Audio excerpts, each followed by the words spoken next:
طيب اعمل ايه بقى عشان موبايلي يكون فيه شبكة كويسة جدا جدا؟ الحل يا باشا ان انت تقف جنب الكرفان مش جوه الكرفان. جنب الكرفان عشان تبقى انت في الطريق اللي هتعدي بيه الويفز وهي رايحة على الكرفان اللي هو اصلا يعني مستني الويفز ديت وبيعمال بيمتصها.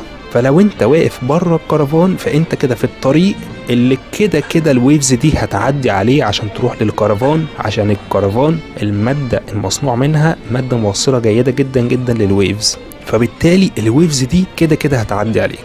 فعشان موبايلك يكون فيه شبكة كويسة جدا، لو انت مثلا في مكان صحراء او في مكان مفيهوش شبكة كويسة، فانت لازم تقف جنب اي جسم موصل جيد للكهرباء او للويفز، زي مثلا ان انت تقف جنب مبنى ده بيبقى مصنوع من الخرسانة او بيبقى جواه ستيل، فكل دوت موصل جيد جدا للويفز.